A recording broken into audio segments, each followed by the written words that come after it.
much. Thank you very much, Karen. Welcome, everybody. What a great audience to have for this morning. Thank you, everyone, for joining us.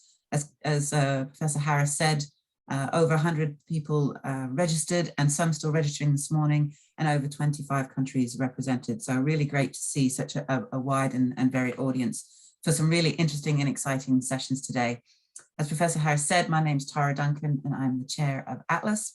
For those of you who don't know Atlas, Atlas is an organization, a global organization that has been going for 30 years that basically supports tourism scholars and tourism industry and tourism students to connect and network and interact across different ways and networks. So we have chapters in Africa, in Oceania, in Latin America, and Europe, and in the Middle East.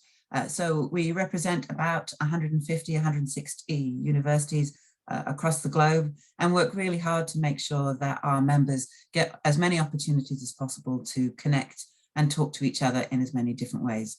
Obviously, this has been difficult over the last few years, but we've done a number of webinars. Hopefully you'll have seen some of them advertised. Later this year, we are holding our annual conference in Cork in Ireland. We're hoping that's going to be an in-person event, but also a hybrid event, so that those who still aren't able to travel or attend can still participate. Atlas also has a number of special interest groups. We now have 12 special interest groups that focus on everything from climate change to festivals and events, urban tourism, education, dark tourism across the board, so that if you're interested in a specific area of tourism, you can also get involved with some of these smaller special interest research groups and really focus in on your areas of interest.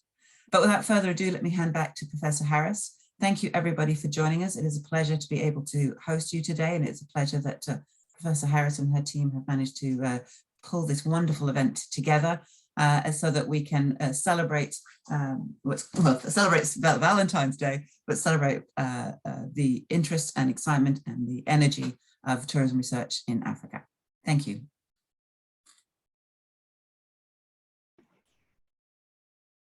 Thank you very much, Professor Duncan. Good morning, everyone. I am Christoffel. I am one of the newly elected Atlas coordinators. And today I would just like, well, it's a great honor for me to introduce Professor Harris, our head of department, director of the archives at University of Pretoria here in South Africa, and obviously also my fellow Atlas Africa coordinator. I will give over to her to present her paper. Thank you.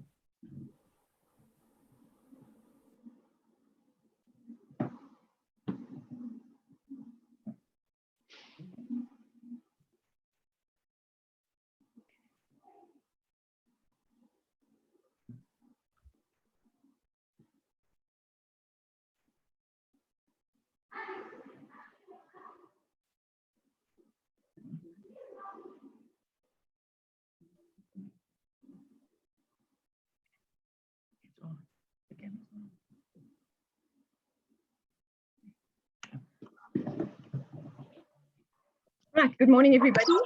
Got all the logistics going. Thank you very much, Professor Duncan, for that introduction. We are also delighted to say that our Vice Chancellor and Rector of the University of Pretoria, Professor Twana Kupi, will be joining us later. There's a very packed schedule, but he did say that he would join at 11:15 to say a word of welcome. I'm also very delighted to say that our very own Dean of the Faculty of Humanities, Professor Vasu Reddy, will also be joining us. So without further ado, I would like to launch with my paper for the Atlas Africa Conference of 2022 on Valentine's Day, Falling Back in Love with Tourism, an African Affair.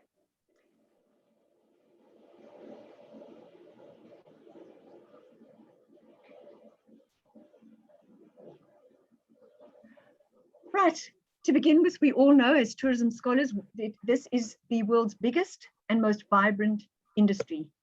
It is also a discipline that spans over 4 centuries, and it is an industry that includes the entire world.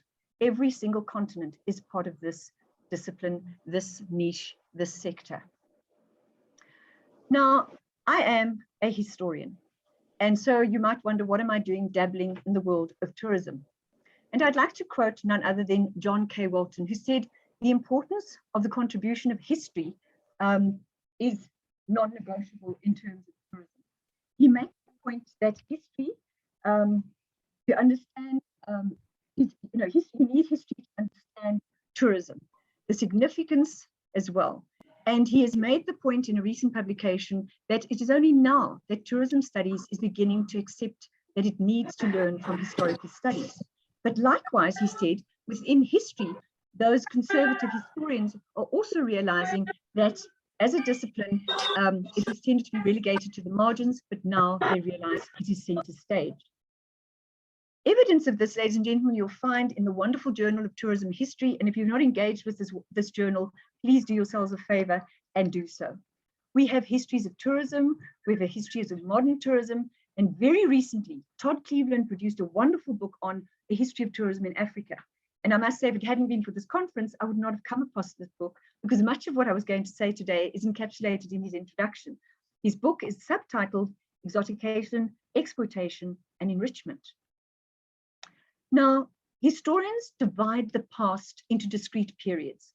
And at least in theory, they kind of break this into blocks so that scholars can negotiate with each other, make particular comparisons and the like. Historians invented the word antiquity, the period, and the era. They invented Middle Ages. They invented the early modern period. And not all of these areas follow in the same trajectory or in the same chronology for the entire world. And much of the periodization of our histories, be it in the East, the West, the global North, or the global South, has a distinctly European evolutionary process.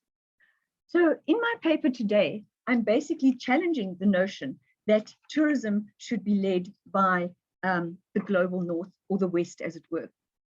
My paper is Out of Africa into Africa, the historical periodization of tourism. And I want us to question how tourism history is portrayed generically. In most texts, you will find that this is what is generally portrayed. The periodization of history begins usually with the Grand Tour. It then touches on the sea cruises. It moves on to the renowned Thomas Cook and the introduction of the railway lines. We then have Cooksian organized tours going to the Mediterranean area, touching on the north of Africa and Egypt. We then have, after the Second World War, the working class being embraced by the tourism industry. In other words, they can take package tours. Jet aircraft makes the communication that much better. In the 1980s, we have mass tourism with greater access to flight. And then from the 2000s onwards, we have what we call niche tourism. So without contradicting myself, these are the biteable sizes that we see that have been portrayed for tourism. But I would argue that this doesn't work for Africa. Africa is not on the same trajectory. And just as we are in a process on the African continent to decolonize and to transform our teaching, our curriculum, and our view of the continent, so too do we need to do this for Africa. So let's go through this situation. The Grand Tour begins in 1660s. If we're taking the definition that tourism is basically when somebody goes from a place where they're usually settled to a place of temporary accommodation, temporary visitation. And generally speaking, it's for leisure. So we cannot really speak of the early visitations, pilgrimages, and the like, trading routes, diasporas, and so on, as being tourism. That is travel. And I think one needs to make a distinction between these two, because people in Africa were traveling right from the very beginning. They needed to survive and therefore would move from one area to the other. So at the time of the Grand Tour, Africa was definitely not grand touring, not at all, in fact. This was one of the darkest ages for the African continent. Initially, we have the establishment of great kingdoms, as you can see on the map in the middle of the depiction. But then we have the slave trade, where Africa was literally milk dry, primarily on the east and western coasts, as people were taken across the Atlantic with what was known as the middle trip to the Americas and other parts of the world. There was definitely no grand tour here. It was, as I said, the darkest age for Africa as we encountered the slave trade, which lasted for some 4 centuries. But if you turn to any book, particularly on our own African continent, about tourism in the region, you will see only a couple of paragraphs dedicated, if that, a line or two, to the Grand Tour, and then they hop on to the other milestones that I've already explained. This is not the same for Africa, and we need to be aware of this. In the 1840s, Thomas Cook comes to the fore, and all of a sudden we have touring taking place within the United Kingdom as people embark on these tours. But in Africa, slavery has slowly been abolished, and Africa is recovering from this onslaught. And as you can see on the map on the left, you can see various religious states having come into being, Islamic states, Christian states, and there's a slow penetration of Africa by the outside world. Africa was not totally isolated, and Africa had some infrastructures and connection, not only with Europe, but also with the Middle East. And one could argue as far as China, but that's a story for another day. When we have the organized tours taking place from the 1870s in Europe, where Cook has his excursionists, home and foreign tourists going across and actually embarking in Africa. If you have a look at that portrayal, Egypt was a very popular region for the Cook tours along the Mediterranean once they started crossing the Channel. Africa was slowly being drawn into the colonial grip. And we see after the Berlin Conference at the end of the 1800s, the scramble for Africa taking place. And so by the first decades of the 20th century, Africa is in the strong grip of various powers. As you can see there on the map there, we have Britain, France, Germany, Italy, Portuguese, Belgium, and Spain being involved in the area, with only two little areas having escaped claws of Europe. Now, this meant that Africa was now in the harness of Europe. And so tourism does start having a kind of a spin-off, but it's very different to what is happening up on the European or Western front. The package tours after our two massive world wars, which also impacted quite harshly on Africa, come about in 1945. But as you can see, Africa is now solidly in the grip of predominantly France, Franco-French Africa, and we then have Anglophone Africa, with the British taking a dominant role there. And so these countries, these colonial countries, actually start using tourism to their advantage. And we actually see this taking place over time, how there's a wonderful thesis that I examined for a student who actually focused on the Belgian Congo and how they use tourism as a propaganda tool. So there are wonderful dimensions to what is happening in the tourism. Mass tourism starts taking place off, and there's a wonderful parallel, as we all know, and one of my students recently did a study of that to see how technology paralleled as a background to her own study on virtual reality of how one goes forward, technology sort of being hand in hand with our tourism. In Africa, that also plays a role, but differently. Africa is not part of the initial flights that are taking off. They're limited, and we then start getting chartered flights taking place from the middle of the 20th century, but only really picking up later. And as you can see, in 1980, we have a post-independence, post-colonial era where African countries are coming into their own. What is very interesting is that many African countries actually embrace tourism. They build infrastructure, they build hotels, they build airports, because they realize this is a really lucrative market, and they want to tap into the whole out of Africa syndrome, which is out there. For many of them, this does not work. And this is also a problem as we go into the 1980s and we have a really problematic period in African history. So ladies and gentlemen, what I'm suggesting here is not saying that we are not in tandem down on the African continent with what is happening up in Europe. But if we look at the periodization of the history of tourism in Africa, we can start by saying it begins way back in 400 before the Common Era with Homer, who actually makes his first, along with Plato and others, trip to Egypt. And one might say this was the beginnings of African tourism, perhaps. We also have the early travelers and explorers who come. And why I'm mentioning these people, although they might not be strictly tourists as we define them, but these people have an incredible impact on the later image of Africa, which still perpetuates to this day. We also have our missionaries moving into Africa after the encounter, and you then have your big game hunters. And these people are responsible for portraying Africa to the rest of the world. And this again has a whole impact on the imaging of Africa. Here we have our colonial settlers coming into Africa in a big way and taking over, as I said, the various colonial states, and that dominates also an image of Africa. In the 1920s, as I mentioned, we have chartered flights coming to Africa, and this then brings the tourist from Europe and the United Kingdom, and some from the Americas as well, coming to this part of the world. We have the famous story of Martin and Ossa Thompson, who come to Africa and write all about what's going on in Africa. So the fiction is through them. From 1945, we get full-on colonial tourists, and I couldn't help but imagine, wow, wouldn't I like to travel like on the right-hand side in that picture? And that then brings Africa into the domain. The post-colonial tourism, as I mentioned earlier, was something that many of the newly independent states embraced, because this was a way to get revenue. And so you have game hunting and you have the whole out of Africa experience, but it's not really the African experience. It's a portrayal. It is a fabricated package deal that the African continent realizes Europe wants to tap into. In the 1970s and 1980s, Africa goes through a really tough time. Many of the independent states are led by dictators, and tourism then becomes a no-go zone. One of those very brittle parts of the tourism industry, as we know, when there's something that is of a risky nature. And so tourism takes quite a knock through these decades.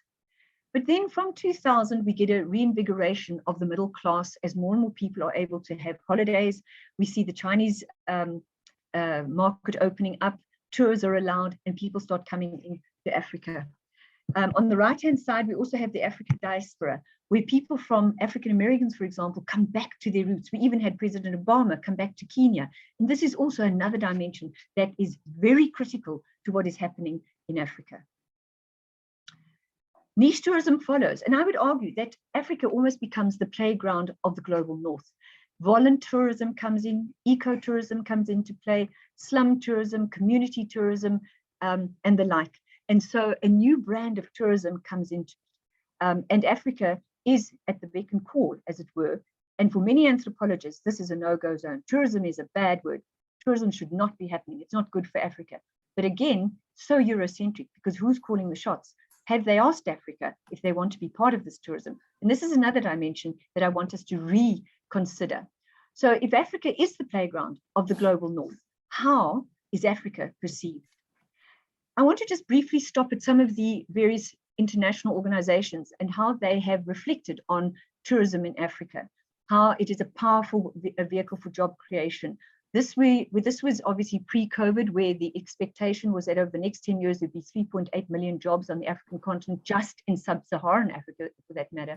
The potential of growth was phenomenal. It was the second fastest growing contributor to GDP. And if one looks at a map, which I'll share with you just now, you can see how important the African contribution is to Africa, particularly because many countries are depending on this because they do not have any other resources. And it is argued by the World Bank that it's the world's emerging and developing regions that will grow faster than the rest of the world. And the potential of tourism has not yet fully recognized.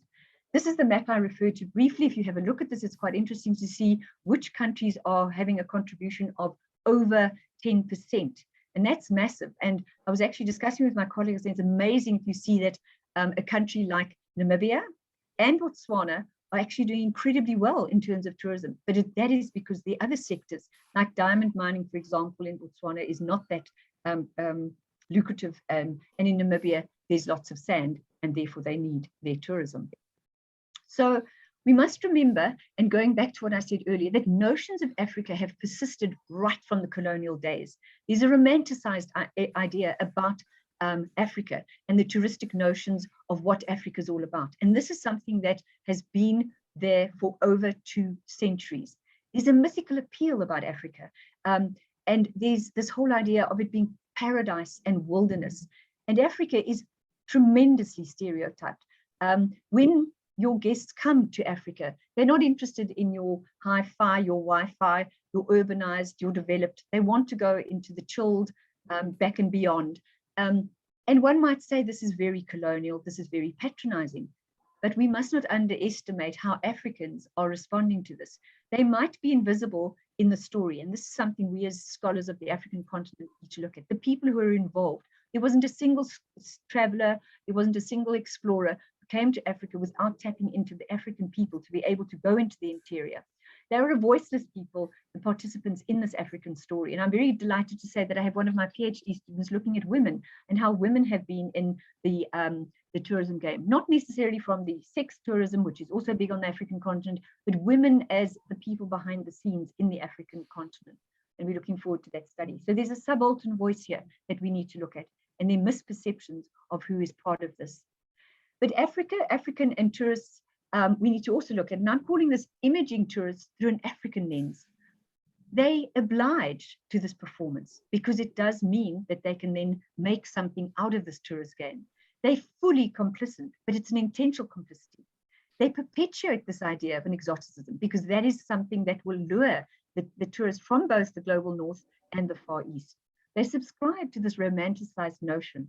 And though one might say it's selling their soul, it is a means to an end. It is a necessity for a livelihood. So it is this important aspect that we need to keep in mind when we're looking at Africa. Very interestingly, in a 2017 publication from our well-known Lonely Planet, Travel Africa Travel Guide, there's nowhere like it in the planet for wildlife, wildlands, and rich traditions that endure. Prepare to fall in love. And this is this romanticized notion of Africa.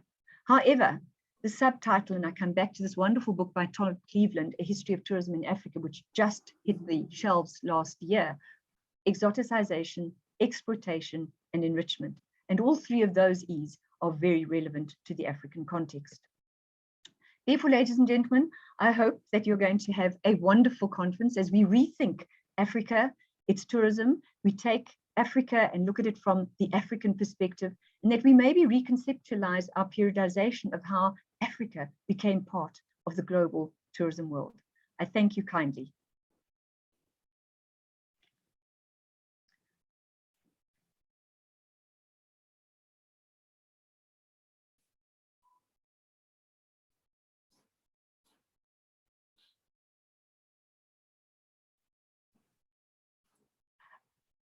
Thank you so much. I'm just checking to see whether our Dean of Humanities, Professor Vas Reddy, has joined us.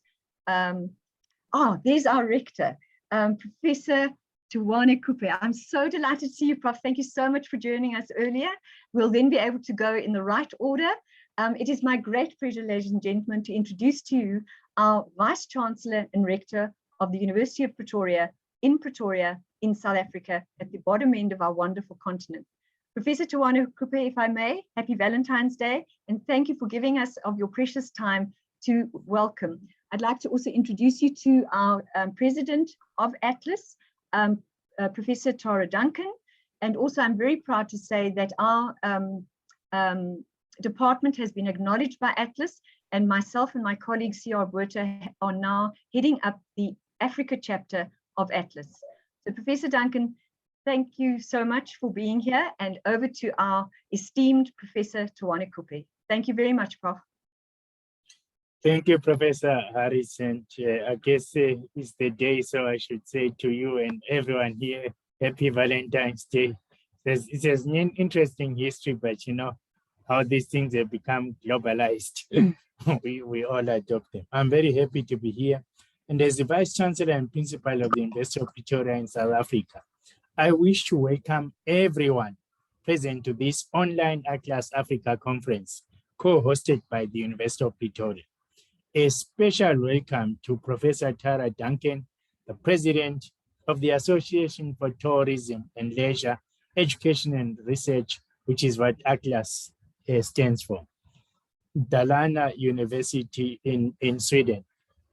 This is a most timeless event given the renewed positioning of tourism across the globe. Indeed, tourism has been highlighted as part of the African Union's Agenda 2063, the Africa we want, where it was decided to collectively work towards making Africa the preferred destination for tourism in the world. The AU Commissioner likewise stated in this regard that they intend, quote, making Africa the preferred destination through the creation of a unique brand Africa, close quote.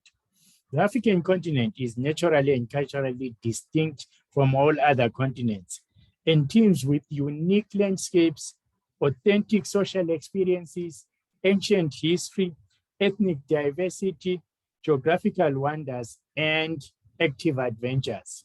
Since the dawn of the new millennium, travel and tourism have become integral and critical to many economies of the nations across the African continent. The United Nations World Tourism Organization found that pre-pandemic, tourism generated 24 million jobs in Africa. This conference, coordinated by the Africa chapter of Atlas, aims to reflect and reminiscence on the essence of travel and tourism on the African continent, and why many scholars and travelers fell in love with the continent and its travel and tourism offerings in the first place. It is encouraging to see that the presenters represent universities from across the African continent, a truly pan-African event this conference is. And at the University of Pretoria, we embrace Pan-Africanism, and we believe Pan-Africanism will take all Africans and each African country forward to more sustainable and better futures. And of course, it represents people from all other parts of the globe as well.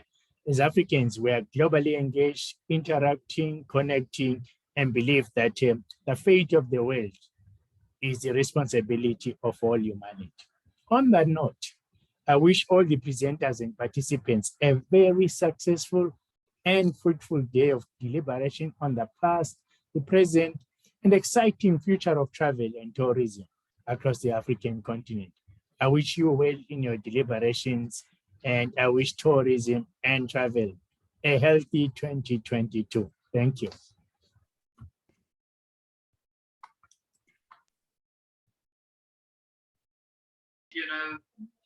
What does that mean?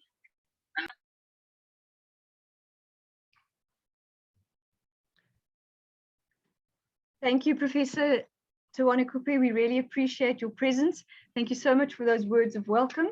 I'm now going to call upon our Dean, the Dean of our Faculty of Humanities, Professor Vasu Reddy, who heads up one of the biggest faculties on the campus. And we're also very delighted that he is able to join us this morning, given his incredibly tight schedule. I want to also say I've been at this university for some 2.5 decades. And I started when I was 10 years old. And Professor Vasu Reddy is the first dean that has embraced tourism wholeheartedly. And Professor Reddy, we're really grateful to have you here and very proud to be part of your faculty. Thank you, Professor Reddy. Over to you. Thanks very much, Prof. Harris. My warm greetings to you, and of course to the Vice Chancellor and Principal, Professor Kupe, who also incredibly busy man, but always makes time to support all of these wonderful initiatives. My greetings also to Professor Tara Duncan, who's joining us and I believe is on the platform. I have a few words, Prof. Harris, to you and the team. And as you said, as the Dean of the Faculty, I'm really delighted to learn that our Department of Historical and Heritage Studies has coordinated the Atlas Africa Conference with the theme, Falling Back in Love with Tourism, an African Affair. Your title is incredibly timely, intelligent, and very creative, and somewhat mischievous too, in many ways, which I think is really important at a conference like this. From my side, I think it's a singular honor for us to, and we're really proud that we could be participating in such a wonderful collaboration, and perhaps I should say a partnership, as an appropriate word given today's wonderful Valentine's Day that I'm sure you're all celebrating in this very important conference. I'm delighted also, Prof. Harris, that you and a lecturer in the department, Mr. Botha, have been nominated to lead the Africa chapter of Atlas at this global level from 2022. And it's also very reassuring to see our students from our faculty, but not only humanities, but also students from economics and management sciences, from natural agricultural sciences were part of this conference. And I think that really speaks to the key critical strategic goals of the university to recognize how knowledge is created, not only in its discipline form, but also in its interdisciplinary and to a large extent also transdisciplinarity policy framework. Of course, we all know that heritage and cultural tourism is to a large extent an anti-discipline. And of course, as you were saying, our faculty prides itself, very importantly, to be one of the few faculties at a tertiary institution in the country that offers degree programs in heritage and cultural tourism at the undergraduate and certainly also at the postgraduate levels. And of course, for us, the pioneering work undertaken by the department, I think, speaks volumes about collaboration. And I'm fully aware of the range of collaborations that exist. For example, with the National Department of Tourism, the South African National Parks, local tourism authorities, and of course, grassroots communities, which is really important. Tourism is not just simply an intellectual idea, a project of academic study, but it also has deep socioeconomic dimensions as well. And thank you very much, but not only at the local level, but I think also at the international level, as we see with this wonderful collaboration before us. We are aware of the collaborations with the Erasmus Plus Foundation, as well as the World Federation of Tourist Guides Association. And of course, we are also very excited about the accreditation of cultural tourism as a discipline, but more importantly, the relationship between academia and industry, which I think is really critical. But perhaps more importantly, I think this should be mentioned to colleagues, if you may not be aware of it, that the department has been responsible to a large extent for the award-winning simulated tourism teaching tool, UP Campus Tours, which has been embraced on various platforms. It's also an integral component of the graduate program. And UP Campus Tours has been described by the former Chief Executive Officer of the Enterprises Division at the university, Mr. Hapst, as the gold standard for gaining practical experience in the travel and tourism domain, while also simultaneously completing a sought-after postgraduate qualification at the University of Pretoria. It's a key marketing pillar, and I think these are important issues and interventions, I think, to be celebrated. And perhaps as I come to the close of my few words, I also believe the Faculty of Humanities has, over the last 2 decades, become one of the leading institutions in conceptualizing and contextualizing tourism scholarship on the African continent. As Prof. Cooper was saying, the Pan-African focus is really central to the academic project at the university.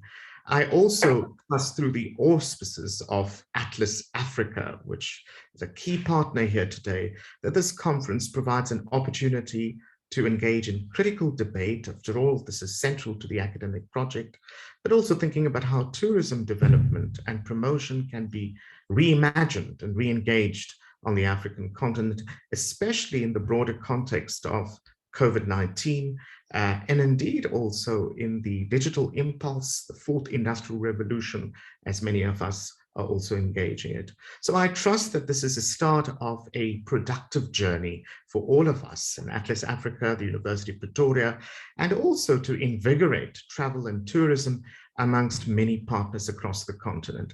I found the topics on the programs to be really provocative, exciting, highly relevant themes, and I anticipate that you will be having a vibrant and a rich set of conversations. So all my best to the organizers and to everyone participating for a successful conference, and I trust that there will be exciting papers emanating from the deliberations and conversations. Prof. Harris, thank you very much for the opportunity to say a few words. Thank you very much, Prof. Reddy. We really are honored at your presence, and thank you to Professor Cooper, who's still with us. Thank you, Prof. I would also like to say that we've actually had, just in last week when we were at the Erasmus Plus workshop, and just for all the participants, that I've been asked to be the guest editor of a special edition of the Journal of African Tourism and Leisure Studies. And so we're going to be taking pickings from over 40 conference papers that are being presented today as well. So we're hoping to get 2 editions from this conference, which will then showcase and get everybody to fall back in love with tourism, an African affair. So thank you so much, Professor Reddy, and for your time and for your support. We really are grateful. Professor Duncan, a few words from you, please. Thank you. Thank you. Thank you very much, Karen. Thank you so much for your presentation. That was really insightful and I think a very great start to the day. Thank you to the other introductions. I think it's really exciting to see how important tourism is both to your faculty and to your university, and to see how important it is in Africa more generally, and especially as we begin to see light at the end of the tunnel after the last few years. But before we move on to our sessions, I thought I would just outline a few brief housekeeping rules if nobody minds. So for today, and again, thank you to everybody who's joining us, could I please ask everyone to keep their microphones off during presentations? Please stay muted. Please, we also probably suggest that you keep your cameras off during the presentations, but during question times, please do feel free to engage with the presenters by putting your cameras back on. The sessions are in the breakout rooms. The breakout room button, for those of you who are not so familiar with Zoom, is down in the bottom bar of Zoom. You can see breakout rooms. Sessions 1A to 5A are in breakout room 1, and sessions 1B to 5B are in breakout room 2. You can swap between the rooms anytime you like, just leave breakout room and come back in. So you can swap between papers if there are particular papers that you really want to see. Please use the chat functions to ask questions. The chairs of the sessions will be looking to the chat functions to ask questions of all presenters. The chairs may ask the questions themselves, ask your questions yourself, or may ask you to speak up and ask your question yourself. So just be aware of that as well. So please do engage with the papers and ask questions. Please also be aware that the sessions will be recorded. So for GDPR and privacy purposes, if you do not want to be on the recording, please keep your cameras off and stay muted. You can still ask questions in the chat function, of course. And then finally, and as always, please be collegial. You know, we're hoping for some really lively discussions during the sessions, and are looking forward to some really interesting papers and questions. But please remember to be polite and respectful at all times. So I think that is all from me. Again, welcome everybody. We are so pleased to see so many people joining us for this African conference today.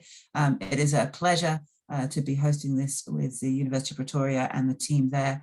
And we're really, really grateful and excited that they've taken on the role of coordinator for Atlas Africa. Professor Harris, back over to you. Thanks so much, Prof. Duncan.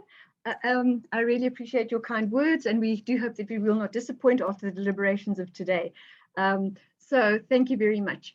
Ladies and gentlemen, I think without further ado, our timing is perfect. Again, another stereotype of Africa, you know, African time, well, we're ahead of time. So there we go. We have a little 15-minute break so that you can perhaps go and get yourself a cup of coffee, take a comfort break, and then we will return to go into our separate sessions. As Professor Duncan explained, for those of you who might come from my era, if you look at the bottom of your screen, you'll see a little breakout room with 4 little windows. You jump in there and then you'll see 1A or the 1A session or the 1B session. Please click on that and then join. We will be starting exactly at 11 o'clock South African time and 10 o'clock Central European time.